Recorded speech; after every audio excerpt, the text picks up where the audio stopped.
Please welcome Mr. John Ruskin.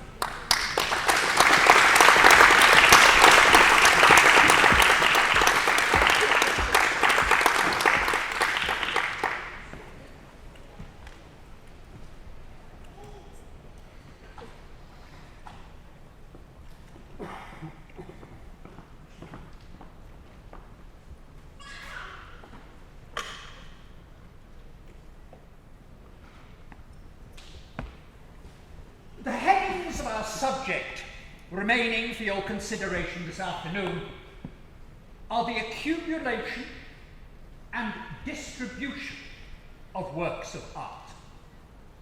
Our complete inquiry fell, you will remember, into 4 divisions. First, how to get our genius, then how to apply our genius, then how to accumulate its results, and lastly, how to distribute them.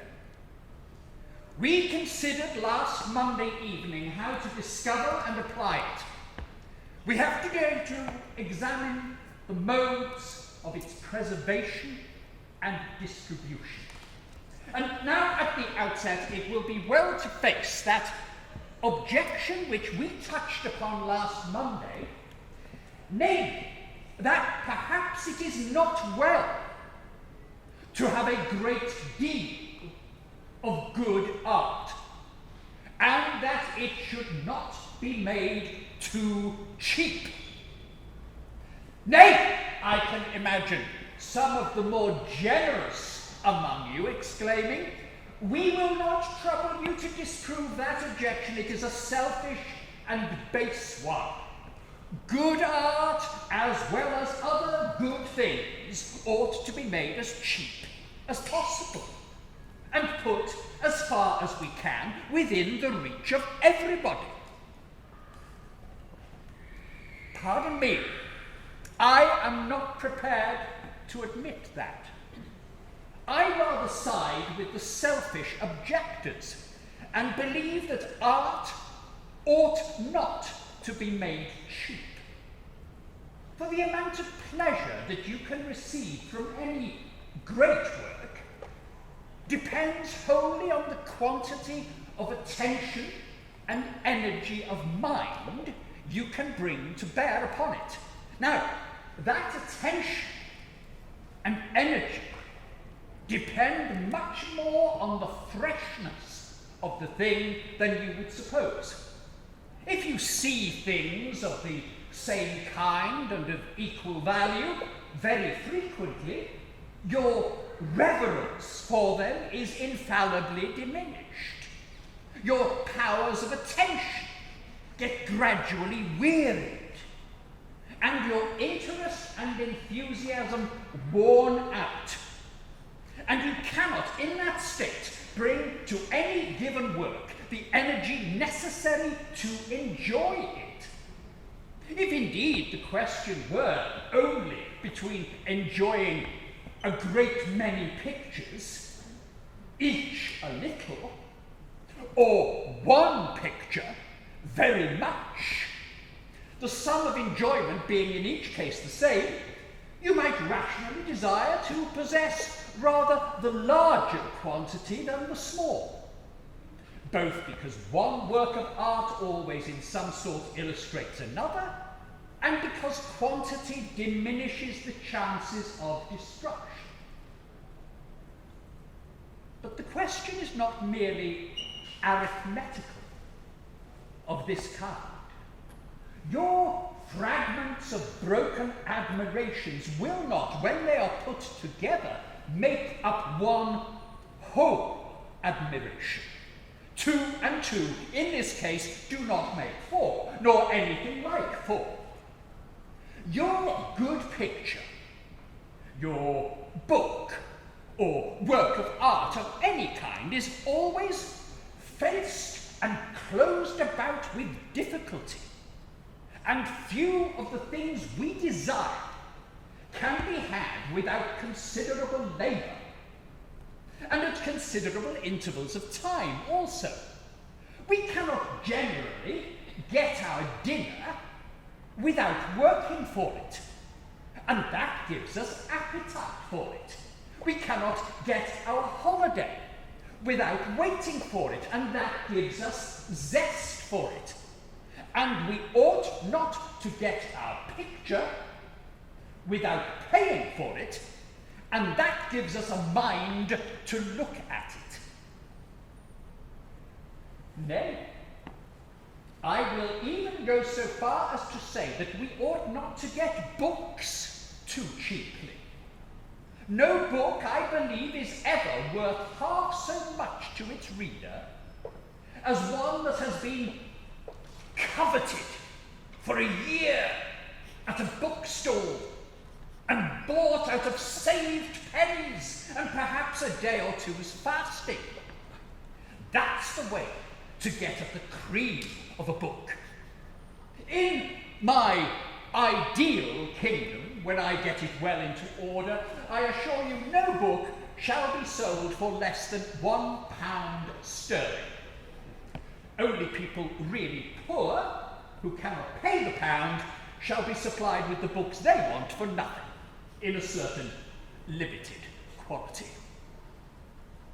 Meantime, returning to our immediate subject, I say to the generous members of my audience who want to shower Titians and Turners upon us like falling leaves, pictures ought not to be too cheap.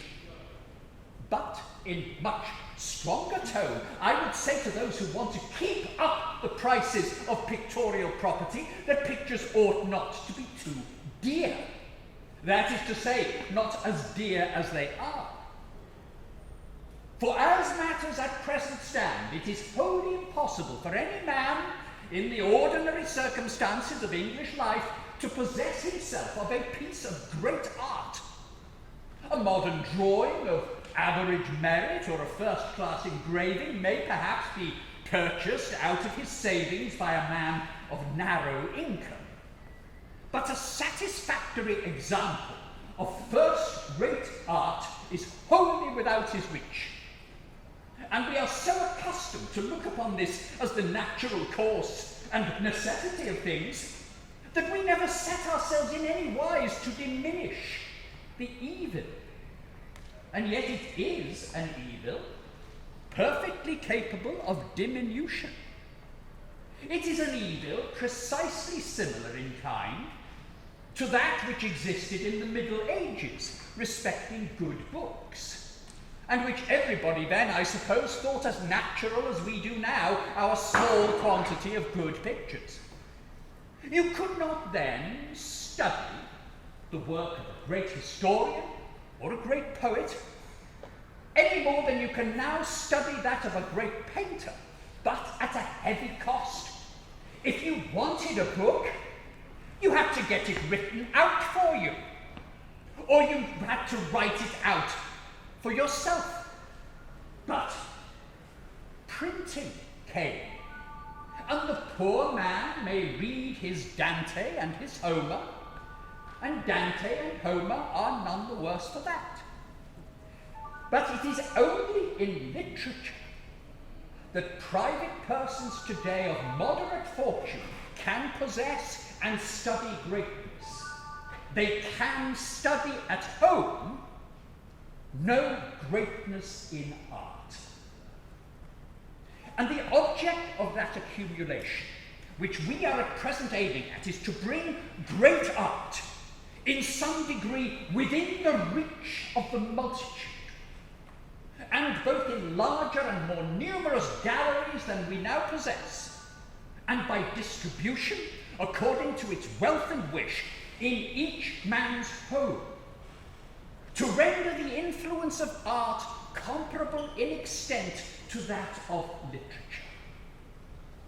Here then is the subtle balance which your economist has to strike, to accumulate so much art as to be able to give the whole nation a supply of it, according to its need, and yet to regulate its distribution so that there shall be no glut of it and no contempt for it. A difficult balance indeed, for us to hold. But the just point between poverty and profusion has been fixed for us accurately by the wise laws of providence. If you carefully watch for all the genius you can detect, apply it to good service, and then reverently preserve what it produces, you will never have too little art. But if, on the other hand, you never force an artist to work hurriedly, for daily bread, nor imperfectly because you would rather have showy works than complete ones, you will never have too much. Do not force the multiplication of art, and you will not have it too cheap. Do not wantonly destroy it, and you will not have it too dear. But who wantonly destroys art? You will ask. Why, we all do. Perhaps you thought when I mentioned accumulation as one of the subjects of this lecture, that I was going to tell you only how to take better care of pictures, how to clean them and varnish them, and where to put them away safely when you went out of town. Not at all. The utmost I have to ask you is that you will not pull them to pieces and trample them under your feet. What, you will say to me, when do we do such things? Haven't we built a perfectly beautiful gallery for all the pictures we have to take care of? Yes, you have. For all the pictures which are definitely sent to Manchester to be taken care of. But there are quantities of pictures out of Manchester, which it is your business, and mine too, to take care of no less than of these, and which are at this moment employing ourselves in pulling to pieces by proxy. I will tell you what these works of art are and where they are in a minute. Only first let me state one more of those main principles of political economy on which the matter hinges. I must begin a little apparently wide of the mark and ask you to reflect if there is any way in which we waste money more in England than in building fine tombs. Our respect for the dead, when they are just dead, is something wonderful. And the way we show it more wonderful still, we show it with black feathers and black horses and black dresses. We show it with costly obelisks and sculptures of sorrow which spoil our most beautiful cathedrals. We show it with frightful gratings and vaults and lids of dismal stone in the midst of the quiet grass of our churchyards. And last and not least, we show it by permitting ourselves to tell any number of lies in our epitaphs. The feeling is common to the poor as well as to the rich, and we all know how many a poor family will nearly ruin themselves to testify their respect for some member of it in his coffin, whom they never much cared for when he was out of it. And how often it happens that a poor old woman will starve herself to death in order that she may be respectfully buried. Now this, being one of the most complete and special ways of wasting money, it is of course the duty of all good economists to prove and proclaim continually to the poor as well as to the rich that respect for the dead is not really shown by laying great stones on them to tell us where they are laid, but by remembering where they are laid, without a stone to help us, trusting then to the sacred grass and saddled flowers, and still more that respect and love are shown to them, not by great monuments to them, which we build with our hands, but by letting the monuments stand which they built with their own. Observe, there are two great reciprocal duties concerning industry, constantly to be exchanged between the living and the dead.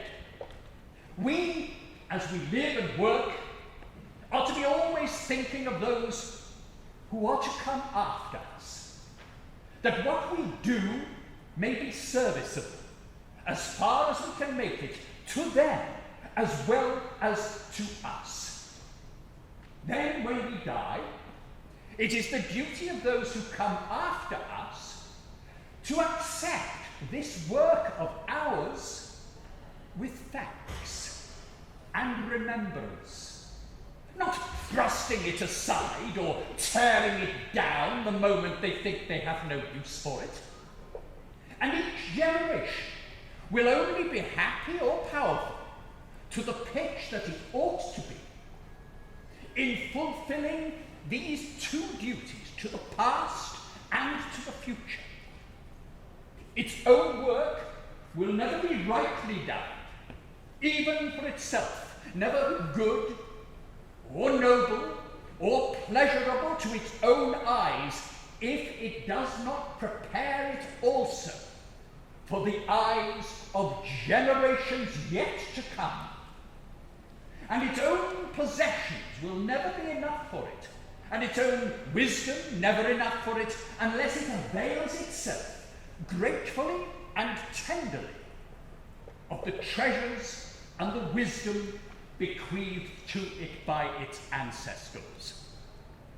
For be assured that all the best things and treasures of this world are not to be produced by each generation for itself, but we are all intended not to carve our work in snow that will melt, but each and all of us to be continually rolling a great white gathering snowball higher and higher, larger and larger along the Alps of human power.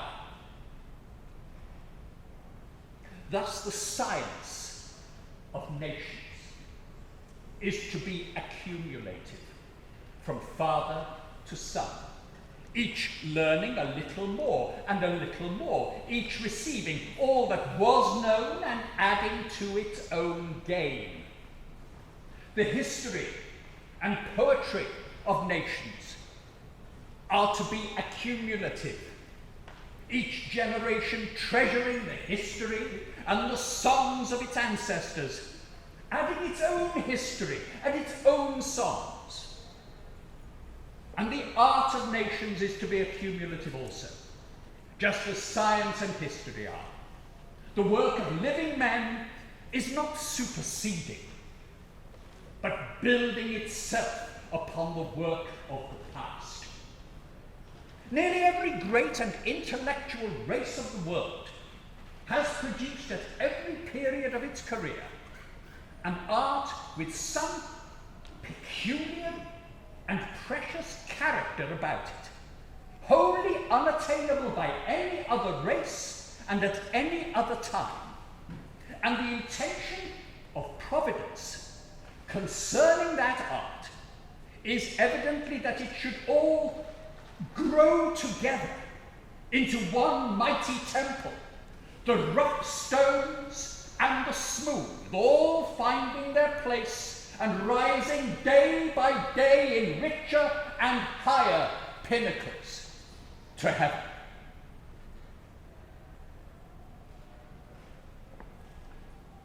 Now just fancy what a position the world, considered as one great workroom, one great factory in the form of a globe, would have been in by this time if it had in the least understood this duty, or been capable of it. Fancy what we should have had around us now, if instead of quarrelling and fighting over their work, the nations had aided each other in their work, or in their conquests, instead of effacing the memories of those and the memorials of those they succeeded and subdued. They had guarded the spoils of their victories. Fancy what Europe would be now if the delicate statues and temples of the Greeks, if the broad roads and massy walls of the Romans, if the noble architecture of the Middle Ages had not been ground to dust by mere human rage. You talk of the scythe of time and the tooth of time. I tell you, time is scytheless. Time is toothless. It is we who gnaw like the worm, we who smite like the scythe. It is ourselves who abolish, ourselves who consume. We are the mildew and the flame. And the soul of man is to its own work as the moth that frets when it cannot fly, and as the hidden flame that blasts where it cannot illuminate. All these lost treasures of human intellect have been wholly destroyed by human industry of destruction. The marble would have stood its 2,000 years as well in the polished statues as in the Parian cliff.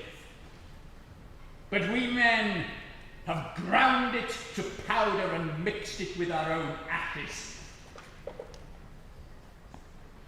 The walls and ways would have stood. It is we who have left not one stone upon another and restored its pathlessness to the desert. The great cathedrals of old religion would have stood. It is we who have dashed down the carved work with axes and hammers and bid the mountain grass bloom upon the pavement and the sea winds chant in the galleries. You will perhaps think that all this is somewhat and somehow necessary for the development of the human race. But do you think it is still necessary for that development? Do you think that in this 19th century it is still necessary for the European nations to turn all the places where their principal art treasures are into battlefields? The world has so arranged its political squabbles for the last 600 or 700 years that not one of them could be fought out but in the midst of its most precious art. And it so arranges them to this day. For example, if I were asked to lay my finger in a map of the world on the spot of the world's surface which contained at this moment the most singular concentration of art teaching and art treasure, I should lay it on the town of Verona. Verona possesses in the first place the most perfect Roman amphitheatre that exists, still unbroken in circle of step and strong in succession of vault and arch. It contains minor Roman monuments gateways, theatres, baths, wrecks of temples, which give the streets of its suburbs a character of antiquity unexampled elsewhere except in Rome itself. But it contains in the next place what Rome does not contain: perfect examples of the great 12th century Lombardic architecture, not in rude forms, but in the most perfect and loveliest types it ever attained. Contains these not in ruins nor in altered and hardly decipherable fragments, but in churches, perfect from porch to apse, with all their carving fresh, their pillars firm, their joints unloosened. Besides these, it includes examples of the great 13th and 14th century Gothic of Italy, not merely perfect, but elsewhere unrivaled. And Verona possesses, in the last place, the loveliest Renaissance architecture of Italy, not disturbed by pride, nor defiled by luxury, but rising in fair fulfillment of domestic service, serenity of effortless grace, and modesty of home seclusion. Its richest work given to the windows that open on the narrowest streets and most silent gardens. All this she possesses in the midst of natural scenery such as assuredly exists nowhere else in the habitable globe. And this is the city, such and possessing such things as these, at whose gates the decisive battles of Italy are fought continually. 3 days her towers trembled with the echo of the cannon of Arcola. Heaped pebbles of the Mincio divide her fields to this hour with lines of broken rampart, whence the tide of war rolled back to Navarra. And now on that crescent of her eastern cliffs, whence the full moon used to rise through the bars of the cypresses in her burning summer twilights, touching with soft increase of silver light the rosy marbles of her balconies, along the ridges of that encompassing rock, other circles are increasing now, white and pale, walled towers of cruel strength, sable spotted with cannon courses. Sad as you will feel this to be, I do not say that you can directly prevent it. You cannot drive the Austrians out of Italy, nor prevent them from building forts where they choose. But I do say that you and I and all of us ought to be both active and feeling with a full knowledge and understanding of these things, and that without trying to excite revolutions or weaken governments, we may give our own thoughts and help so as in a measure to prevent needless destruction. We should do this if we only realize the thing thoroughly. You drive out day by day through your own pretty suburbs, and you think only of making, with what money you have to spare, your gateways handsomer, and your carriage drives wider, and your drawing rooms more splendid, having a vague notion that you are all the while patronizing and advancing art.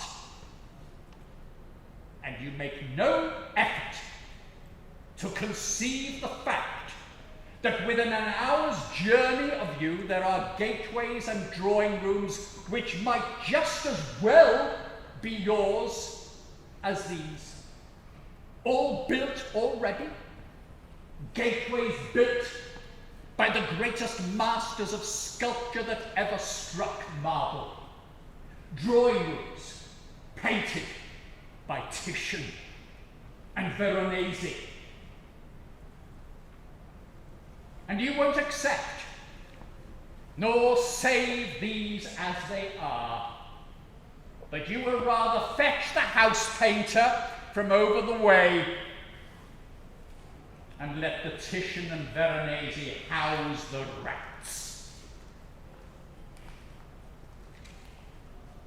Yes, of course, you answer. We want nice houses here, not houses in Verona. What should we do with houses in Verona? And I answer, do precisely what you do with the most expensive part of your possessions here. Take pride in them. Only a noble pride. You know well when you examine your own hearts that the greater part of the sums you spend on possessions is spent for pride. Why are your carriages nicely painted and finished outside? You don't see the outsides as you sit in them. The outsides are for other people to see. Why are your exteriors of houses so well finished, your furniture so polished and costly, but for other people to see? And all that is desirable to be done in this matter is merely to take pride in preserving great art instead of in producing mean art. Pride in the possession of precious and enduring things a little way off,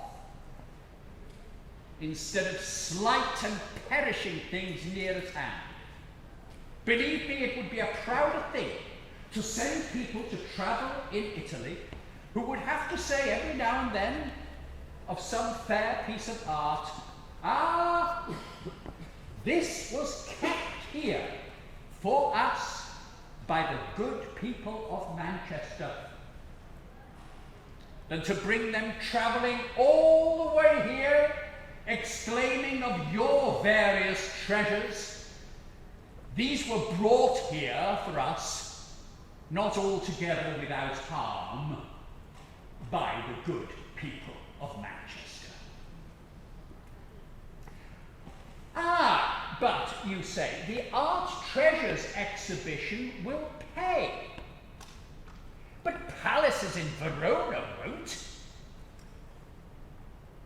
Pardon me, they would pay, less directly, but far more richly. Do you suppose it is in the long run good for Manchester or good for England that Europe should be in the state that it is in? Do you think the perpetual fear of revolution or the perpetual repression of thought and energy that clouds and encumbers the European nations at this moment is eventually profitable for us? Not so.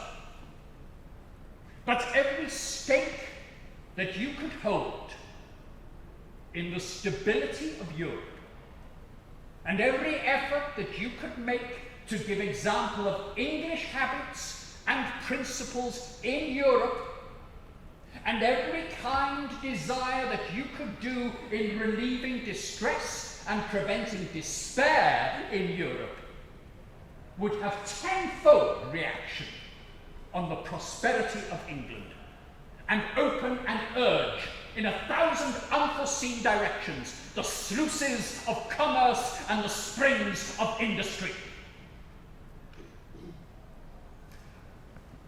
I do not know anything more ludicrous among the self-deceptions of well-meaning people than their notion of patriotism, as requiring them to limit their efforts to the good of their own country.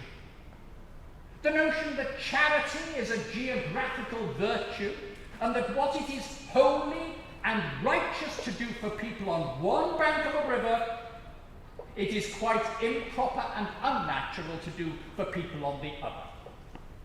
It will be a wonderful thing someday or other for the Christian world to remember that it went on thinking for 2,000 years that neighbours were neighbours at Jerusalem, but not at Jericho. A wonderful thing for us English to reflect how long it was before we could shake hands with anybody across that shallow salt wash which the very chalk dust of its two shores whitens from Dover to Calais. Nor ought the motive of gratitude as well as that of mercy to be without its influence on you people of Manchester, who have been the first to see and the first to show us the treasures which this poor Italy has given to England. Remember, all these things that you delight in were hers. Hers either in fact or in teaching. Hers in fact are all the most powerful and most touching paintings of old time that now glow upon your walls. Hers in teaching are all in the best and greatest of descendant souls. Your Reynolds and your Gainsborough never could have painted but for Venice. We are all of us in the habit of leaving great things alone, as if Providence would mind them, and attending ourselves only to little things which we know practically Providence doesn't mind unless we do. Let us leave the great things then and think of little things, not the destruction of whole provinces in war, which it may not be any business of ours to prevent, but of the destruction of poor little pictures in peace, from which it surely would not be much out of our way to save them. You know, I said just now we were all of us engaged in pulling pictures to pieces by proxy, and you did not believe me. Consider then this similitude of ourselves. Suppose you saw a prudent and kind young lady sitting at work in the corner of a quiet room, knitting woolen scarves for her cousins. And that just outside, in the hall, you saw a cat and her kittens play among the family pictures, amusing themselves especially with the best Van Dycks, by getting on the tops of the frames and then scrambling down the canvases by their claws. And on someone's informing the young lady of these proceedings of the cat and kittens, suppose she answered that it wasn't her cat, but her sister's, and the pictures weren't hers, but her uncle's, and she couldn't leave her work, for she had to make so many woolen scarves before dinner. Would you not say that the prudent and kind young lady was in some way responsible for the damage to those Van Dycks? Now that is precisely what we prudent and kind English are doing, only on a larger scale. Here we sit in Manchester, hard at work, very properly, making woolen scarves for our cousins all over the world. Just outside there, in the hall, that beautiful marble hall of Italy, the cats and the kittens and monkeys are at play among the pictures. I assure you, in the course of 15 years in which I have been working in those places, in which the most precious remnants of European art exist, a sensation, whether I would or no, was gradually made distinct and deep in my mind, that I was living and working in the midst of a den of monkeys, sometimes amiable and affectionate monkeys, with all manner of winning ways and kind intentions. More frequently, selfish and malicious monkeys. But whatever their disposition, squabbling continually about nuts and the best places on the barren sticks of trees, and that all this monkey's den was filled by mischance with precious pictures.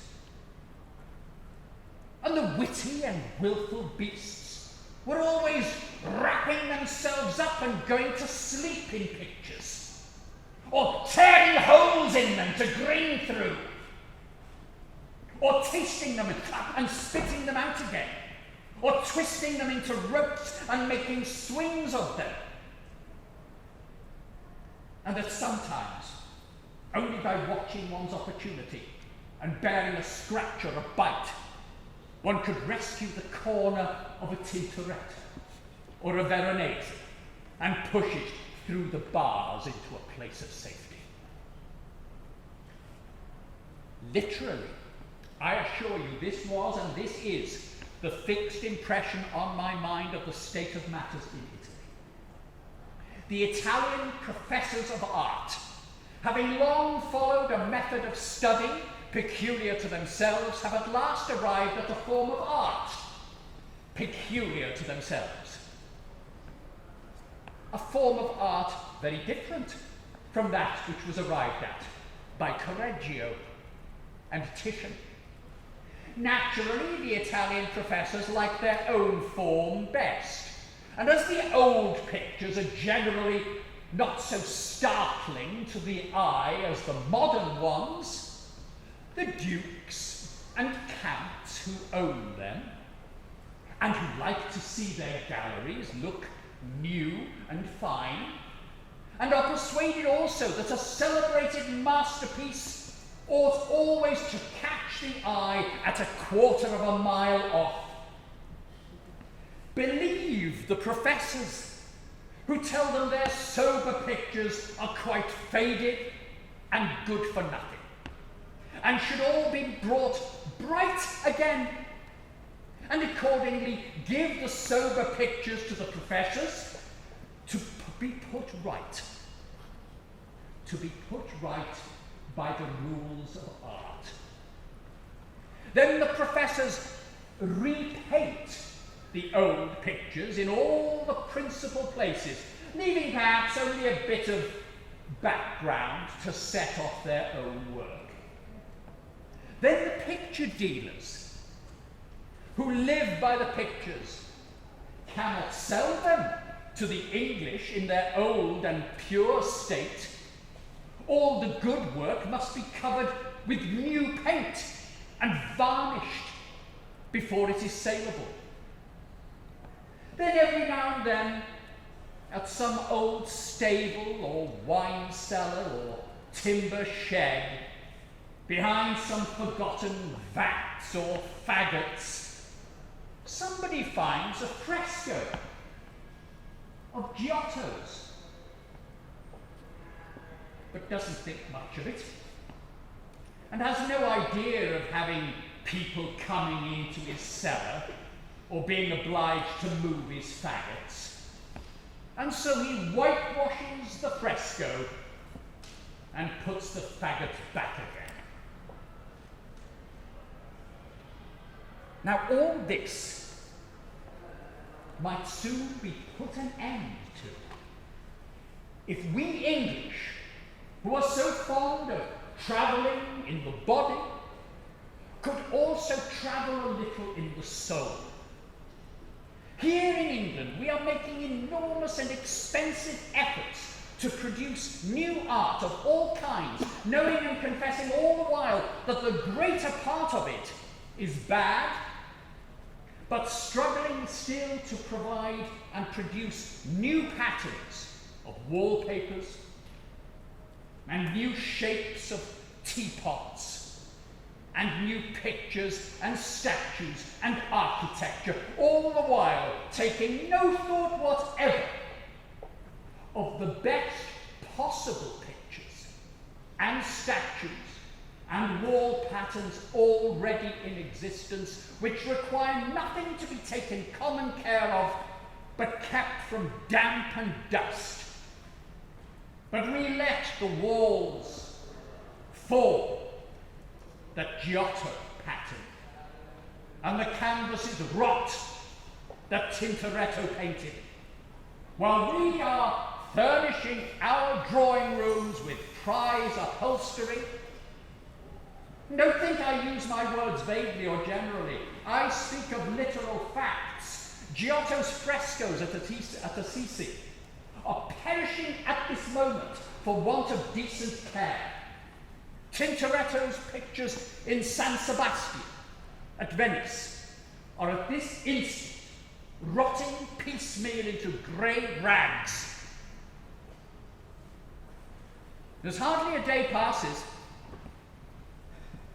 when I am at home but I get a letter from some well-meaning country clergyman, deeply anxious about the state of his parish church, and breaking his heart to get money together that he may hold up some wretched remnant of Tudor tracery, with one niche in the corner and no statue, when all the while the mightiest piles of religious architecture and sculpture that ever the world saw are being blasted and withered away without one glance of pity or regret.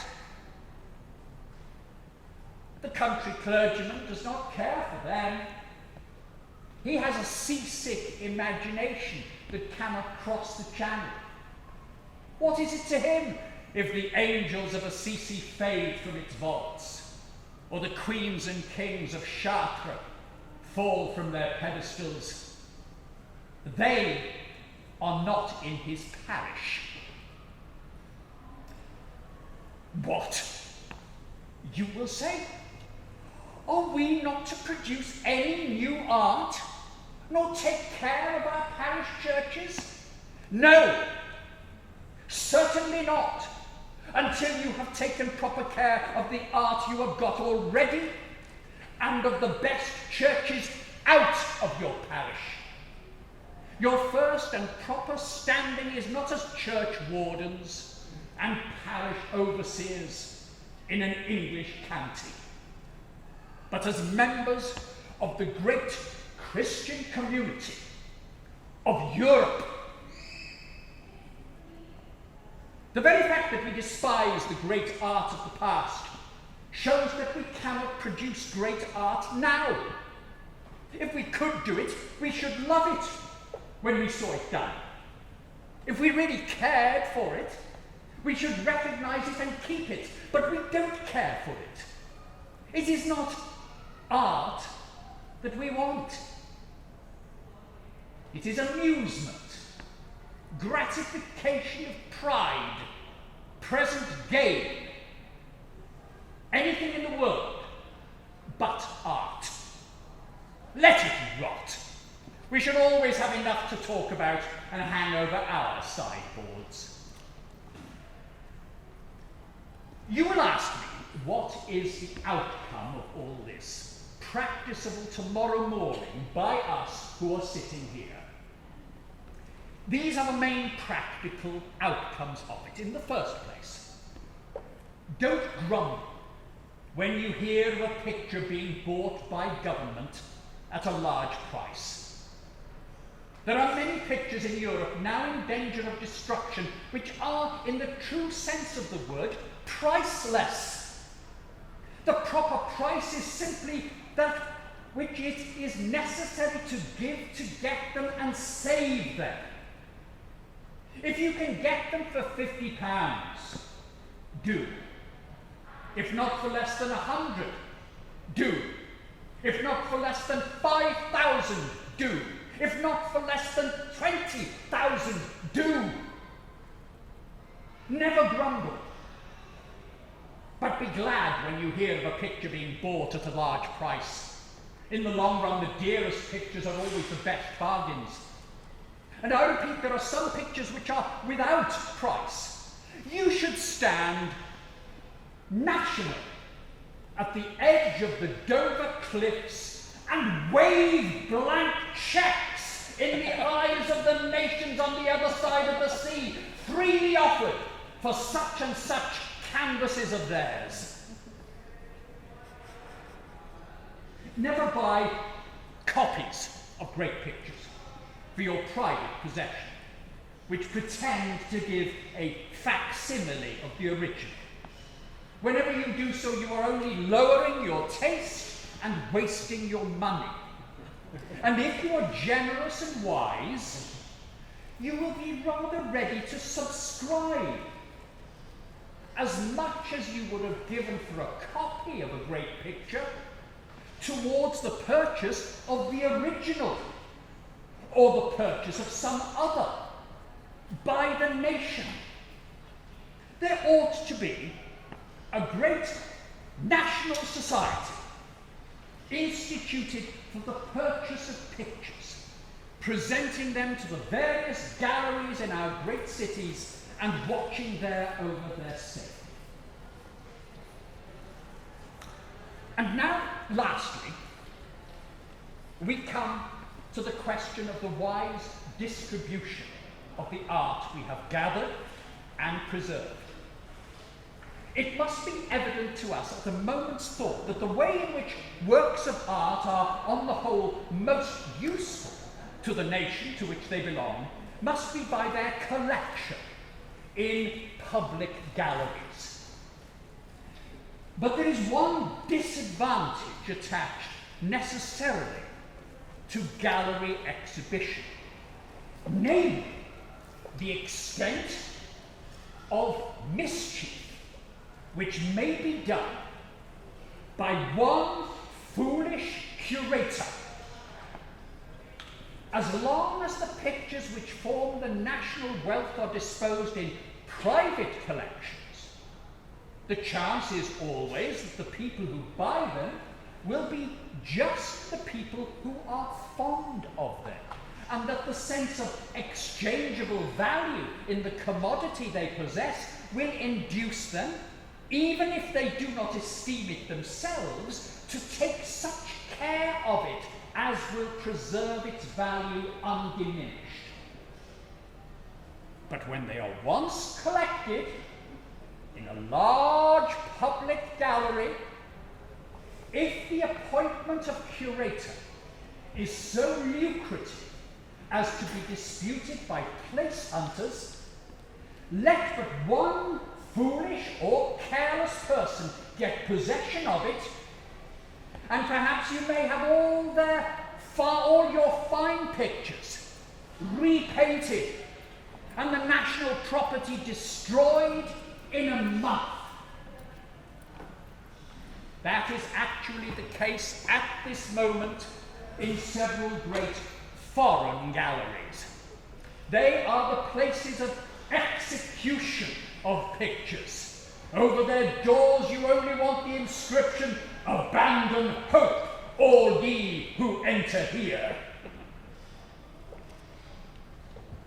Supposing, however, this danger properly guarded against, as it would be always by a nation which either knew the value or understood the meaning of painting, arrangement in a public gallery is the safest, as well as the most serviceable method of exhibiting pictures.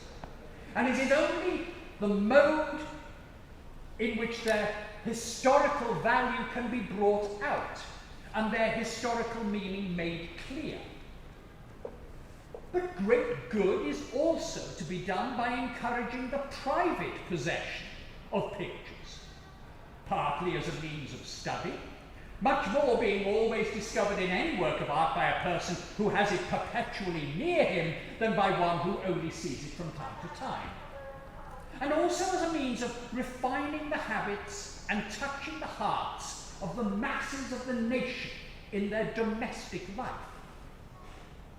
For these persons, and for these purposes, the most serviceable art for private collections is the living art of the time. So that generally it should be the object of government to collect, as far as may be, the works of dead painters, dead masters, in public galleries, arranging them so as to illustrate the history of nations and the progress and influence of art, and to encourage the private possession of the works of living painters, living masters. And the first and best way in which to encourage such private possession of works of art is, of course, to keep down the prices of them as far as you can. I hope there are not a great many painters in the room. If there are, I entreat your patience for the next quarter of an hour. If you will hear me for that long, I hope you will not finally be offended by what I am going to say. I repeat, trusting to those painters' indulgence in the interim, that the first object of our national economy as respects the distribution of modern art should be steadily and rationally to limit its prices, since by doing so you will produce two effects. You will make the painters produce more pictures, 2 or 3 instead of 1, if they wish to make money. And you will, by bringing good pictures within the reach of people of moderate income, excite the general interest of the nation in them, increase 1,000-fold the demand for the commodity, and therefore its wholesome and natural production. Now, I know how many objections must arise in your minds at this moment to what I say, but I have time at present only to glance at the main one. Namely, the idea that the high prices paid for modern pictures are either honourable or serviceable to the painter. So far from this being so, I believe one of the principal obstacles to the progress of modern art to be the high prices given for good modern pictures. For observe, first, the action of this high remuneration on the artist's mind. If he gets on, as it is called, catches the eye of the public, and especially of the public of the upper classes, there is hardly any limit to the fortune he may acquire, so that in his early years his mind is naturally led to dwell on this worldly and wealthy eminence as the main thing to be reached by his art. If he finds that he is not gradually rising towards it, he thinks there is something wrong in his work. Or if he is too proud to think that, still the bribe of wealth and honour warps him from his honest labour into efforts to attract attention, and he gradually loses both his power of mind and his rectitude of purpose. But the harm is still greater, insofar as the possibility of attaining fortune of this kind tempts people continually to become painters who have no real gift for the work, and on whom these motives of mere worldly interest have exclusive influence. Men who torment and abuse the patient workers, eclipse or thrust aside all delicate and good pictures by their own gaudy and coarse ones, corrupt the taste of the public, and do the greatest amount of mischief to the schools of art in their day which it is possible for their capacities to effect. And it is quite wonderful how much mischief may be done even by small capacity. If you could by any means succeed in keeping the prices of pictures down, you would throw all these disturbers out of the way at once. You may perhaps think that this severe treatment would do more harm than good by giving no stimulus to exertion. But believe me, no good work in this world was ever done for money. Nor while the slightest thought of money affected the painter's mind. Whatever idea of pecuniary value enters into his thoughts as he works will, in proportion to the distinctness of its presence, shorten his power. A real painter will work for you exquisitely if you give him bread and water and salt. And a bad painter will work badly and hastily, though you give him a palace to live in and a princely salary to live upon. Turner got, in his earlier years, £0.50 a day and his supper. Not bad pay neither. And he learned to paint upon that. And I believe that there is no chance of art truly flourishing in any country until you make it a simple and plain business, providing its masters with an easy competence, but rarely with anything more. And I say this not because I despise the great painter, but because I honour him. And I should no more think of adding to his happiness by giving him riches than if Shakespeare or Milton were alive. I should think we were likely to get better work from them by making them millionaires. But observe, it is not only the painter himself whom you injure by giving him too high prices. You injure all the inferior painters of the day.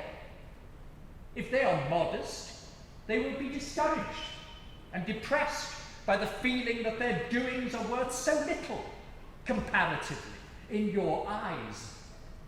If proud, all their worst passions will be aroused, and the insult or opprobrium with which they will try to cast on their successful rival will not only afflict and wound him, but at last sour and harden him.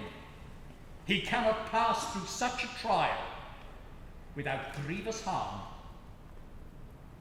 That, then, is the effect you produce on the painter of mark and on the inferior one. But you do worse than this. You deprive yourselves, by what you give for the fashionable picture, of the power of helping the younger men who are coming forward. Be it admitted, for argument's sake, if you are not convinced by what I have said, that you do no harm to the great man by paying him well, yet certainly you do him no special good. His reputation is established, and his fortune made. He does not care whether you buy or not.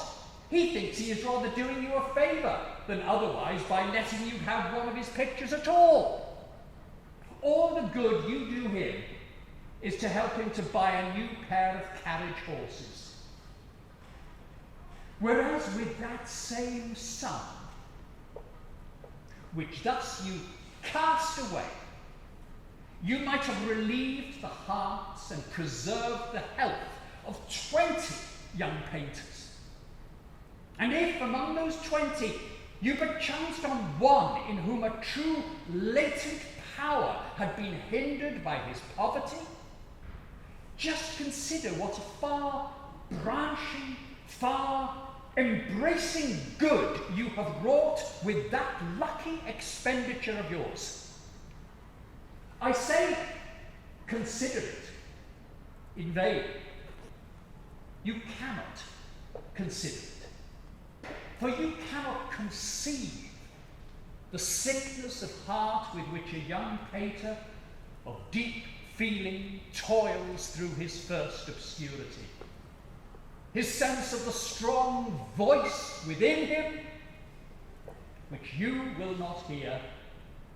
His vain, fond, wondering witness to the things you will not see. His faraway perception of things that he could accomplish if he had but peace and time, all unapproachable and vanishing from him, because no one will leave him peace or grant him time. All his friends falling back from him, those whom he would most reverently obey, rebuking and paralyzing him. And last and worst of all, those who believe in him the most faithfully, suffering by him the most bitterly. The wife's eyes in their sweet ambition, shining brighter as the cheek wastes away, and the little lips at his side, parched and pale, which one day he knows, though he may never see it, will quiver so proudly when they call his name, calling him our Father. You deprive yourselves by your large expenditure for pictures of Mark of the power of relieving and redeeming this distress. And what, after all, have you done for yourselves or got for yourselves? It does not in the least follow that the hurried work of a fashionable painter will contain more for your money than the quiet work of some unknown man. In all probability, you will find, if you rashly purchase what is popular at a high price, that you have got one picture you don't care for a sum which would have bought 20 you would have delighted in. For remember also that the price of a picture by a living artist never can represent the quantity of labour or value in it. Its price represents, for the most part, the degree of desire which the rich people of the country have to possess it. And in buying at that price, you are not getting value for your money, but merely disputing for victory in a contest of ostentation. And it is hardly possible to spend your money in a worse or more wasteful way. For though you may not be doing it for ostentation yourself, you are, by your pertinacity, nourishing the ostentation of others. You meet them in their game of wealth and continue it for them. If they had not found an opposite player, the game would have been done. For a proud man can find no enjoyment in possessing himself of what nobody else wants or disputes with him. So that by every farthing you give for a picture beyond its fair price, that is to say, the price which will pay the painter for his time, you are not only cheating yourself and buying vanity, but you are stimulating the vanity of others, paying literally for the cultivation of pride. You may consider every pound that you spend above the just price of a work of art as an investment in a cargo of mental fertilizer or guano. which being laid on the fields of human nature is to grow a harvest of pride. You are in fact ploughing and harrowing in a most valuable part of your land in order to reap the whirlwind. You are setting your hand stoutly to Job's agriculture. Let thistles grow instead of wheat, and cockle instead of barley. Well, but, you will say, there is one advantage in high prices, which more than counterbalances all this mischief, namely, that by great reward, we both urge and enable a painter to produce rather one perfect picture than many inferior ones. And one perfect picture is worth a great number of inferior ones. It is so. But you cannot get it by paying for it. A great work is only done when the painter gets into the humour of it, likes his subject, and determines to paint it as well as he can, whether he is paid for it or not. But bad work, and generally the worst sort of bad work, is done when he is trying to produce a showy picture, or one that shall appear to have as much labour in it as shall be worth a high price.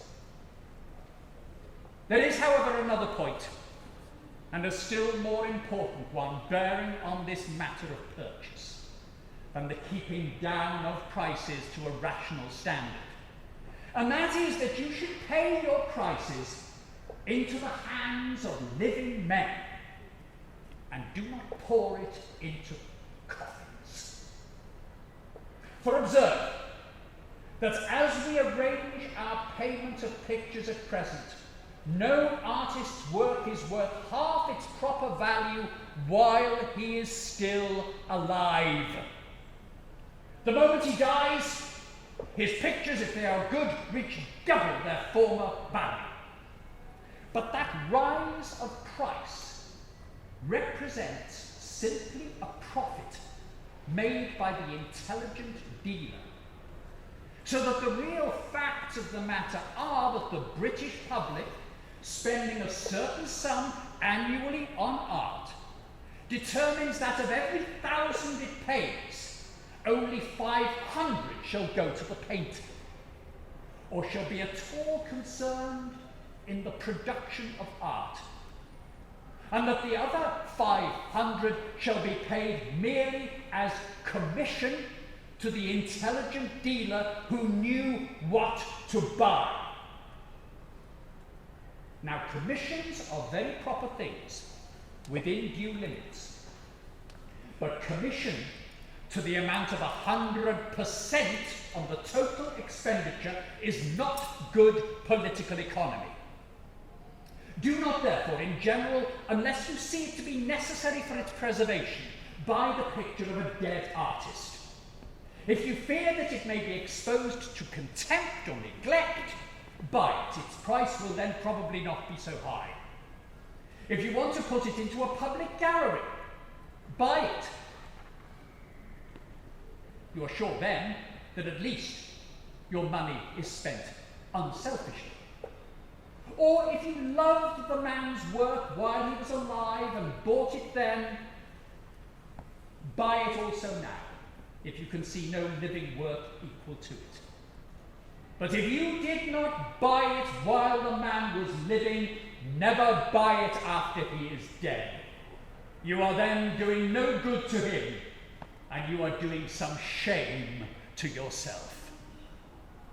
Look around you for pictures that you really like, and in buying which you can help some genius yet unperished.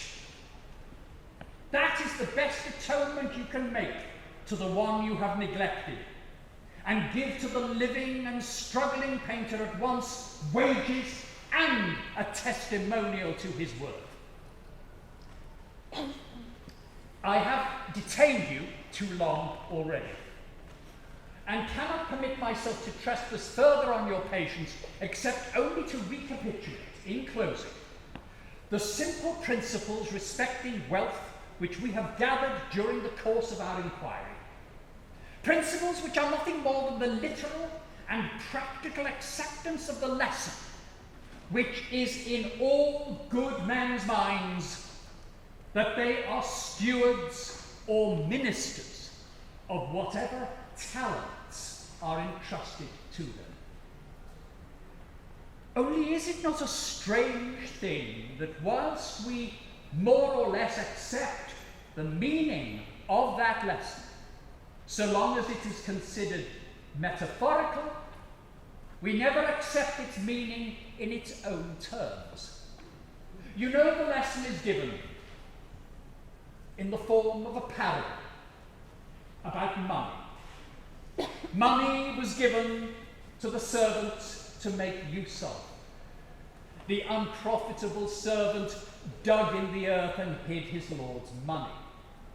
Well, we, in our political and spiritual application of this parable, say that, of course, money doesn't mean money. It means God-given talent. It means wit. It means intellect. It means influence in high quarters. It means everything in the world except itself. And do not you see what a pretty and pleasant come-off there is for most of us in this spiritual application?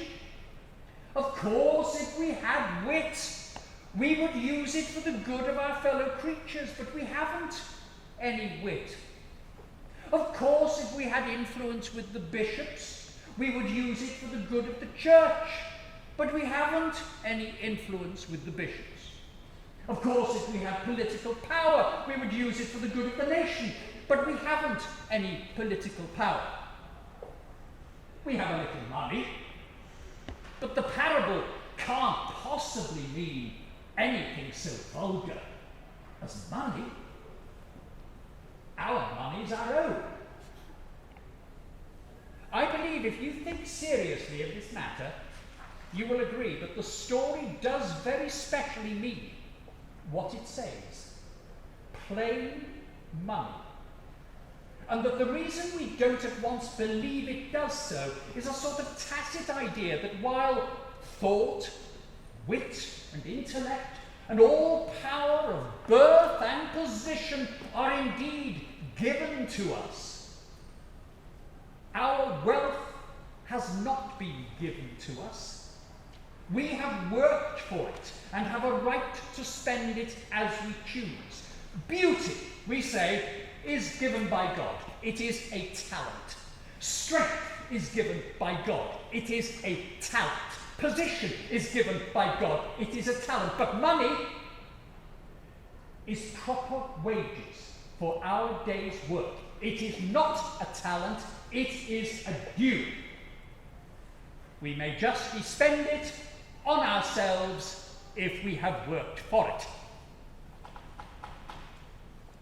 And there would be some shadow of excuse for this, were it not that the very power of making the money is itself only one of the applications of that intellect and strength which we confess to be talents.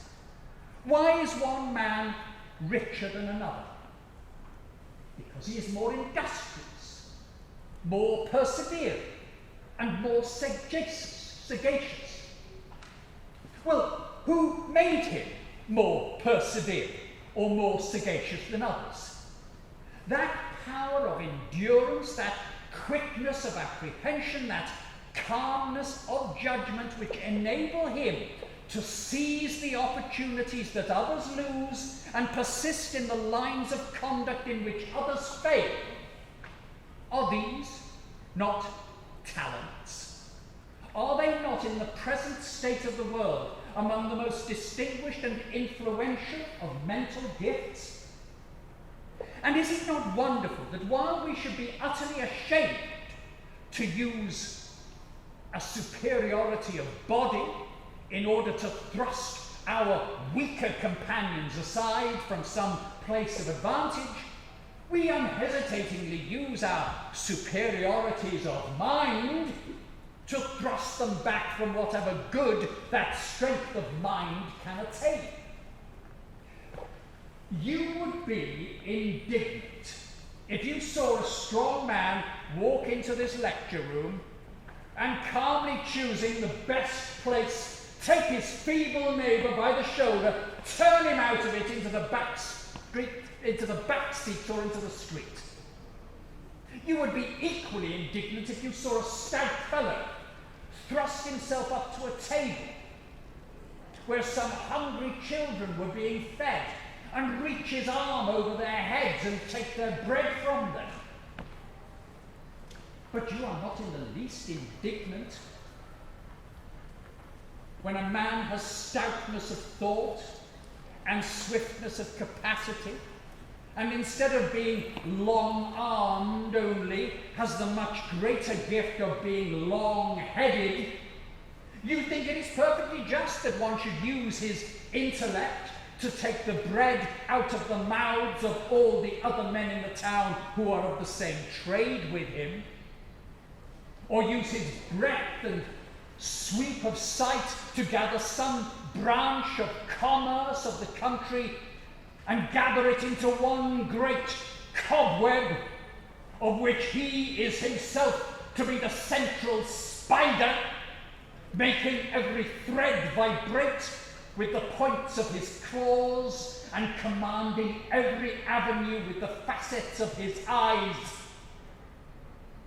You see no injustice in this, but there is an injustice, and let us trust one which honourable men will at no very distant period disdain to be guilty of. In some degree, however, it is indeed not unjust. In some degree it is necessary and intended.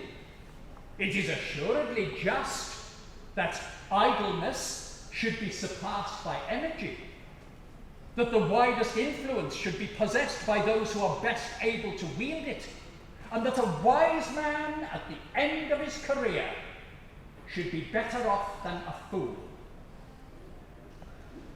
But for that reason, is the fool to be wretched, utterly crushed down, and left in all the suffering which his conduct and capacity naturally inflict? Not so. What do you suppose fools were made for? That you might tread upon them and starve them and get the better of them in every possible way? By no means.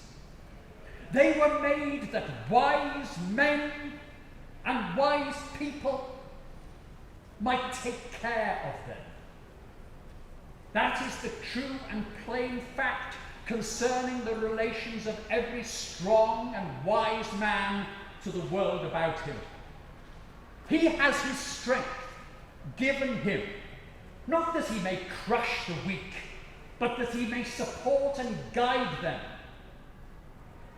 In his own household, he is to be the guide and the support of his children. Out of his household, he is still to be the father. That is the guide and support of the weak and the poor, not merely of the meritoriously weak and the innocently poor, but for the guiltily and punishably poor, of the men who ought to have known better, of the poor who ought to be ashamed of themselves. It is nothing to give pension and cottage to the widow who has lost her son. It is nothing to give food and medicine to the workman who has broken his arm, or the decrepit woman wasting in sickness.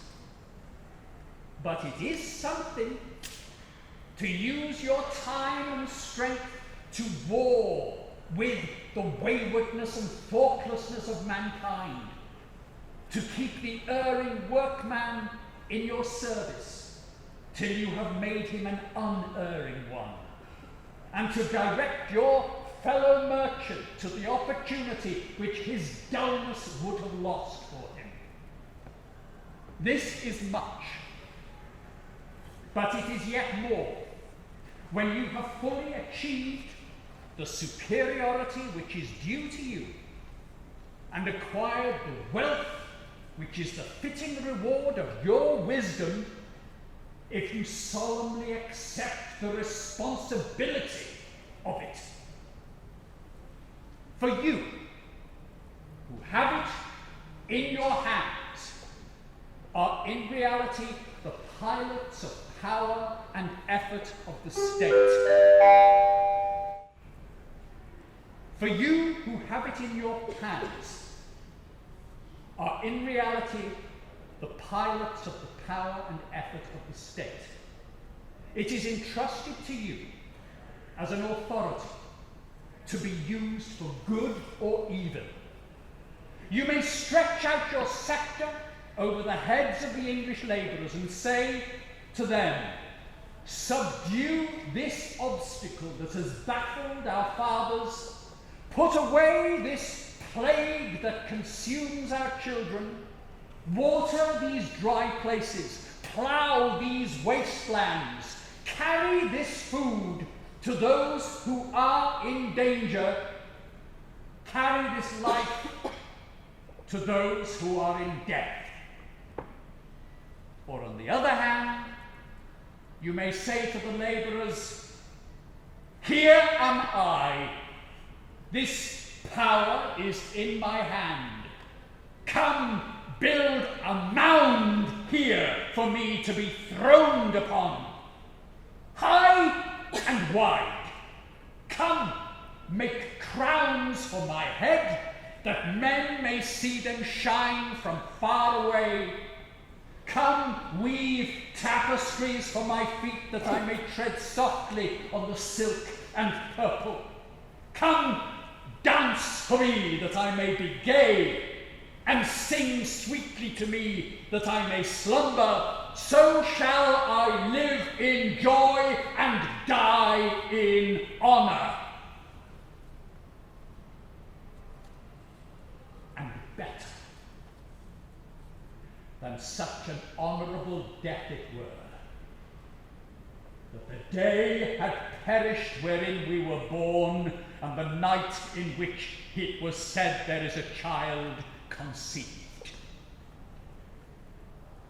I trust that in a little while there will be few of our rich men who, through carelessness or covetousness, thus forfeit the glorious office which is intended for their hands. I said just now that wealth ill-used was as the net of the spider, entangling and destroying. But wealth, well used, is as the net of the sacred fisher, who gathers souls of men out of the deep. A time will come, I do not think even now it is far off, when this golden net of the world's wealth will be spread abroad as the flaming meshes of morning cloud are over the sky, bearing with them the joy of night and the dew of morning, as well as the summons to honourable and peaceful toil. What less can we hope for from our wealth than this, rich men of England, when by the strength of your possessions you can direct the acts, command the energies, inform the ignorance, prolong the existence of the whole human race, and how, even of worldly wisdom, which man employs faithfully, not only that her ways are pleasantness, but that her paths are peace, and that for all the children of men, as well as for those to whom she is given, length of days is in her right hand, and in her left hand the riches and the honor.